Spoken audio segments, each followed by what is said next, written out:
TDP కూటమి ప్రభుత్వం అధికారంలోకి వచ్చేందుకు మందుబాబులు కూడా ఒక కారణం. వైసీపీ హయాంలో మద్యం ధరలు ఆకాశాన్నంటాయి. పైగా మద్యం బ్రాండ్లపై కూడా తీవ్ర విమర్శలు వచ్చాయి. అధిక ధరలు తీసుకొని నాసిరకం మద్యం ఇస్తున్నారని మండిపడేవారు. మందుబాబుల అసంతృప్తిని క్యాచ్ చేసుకున్న టీడీపీ కూటమి పార్టీలు అధికారంలోకి వస్తే మందుబాబుల కష్టాలు తీరుస్తామని గత ఎన్నికల ప్రచారంలో హామీ ఇచ్చాయి.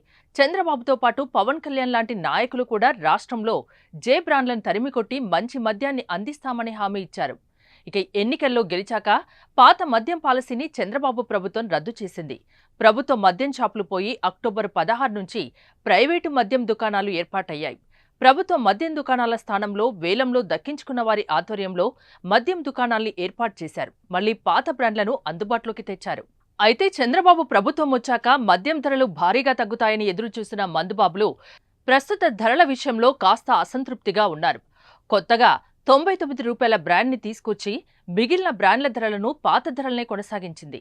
మద్యం ధరలు తగ్గలేదని పెదవి విరుస్తున్నారు. దీంతో ఇప్పటికే ప్రభుత్వం ఒక కమిటీని నియమించింది. త్వరలో ఈ కమిటీ అన్ని బ్రాండ్ల కంపెనీలతో ధరల సవరణపై చర్చించనుంది. అందుకనుగుణంగా కొత్త ధరలు అమల్లోకి రానున్నాయి. అయితే కమిటీ నిర్ణయించకముందే కొన్ని మద్యం కంపెనీలు రేట్లు తగ్గించుకుంటున్నాయి.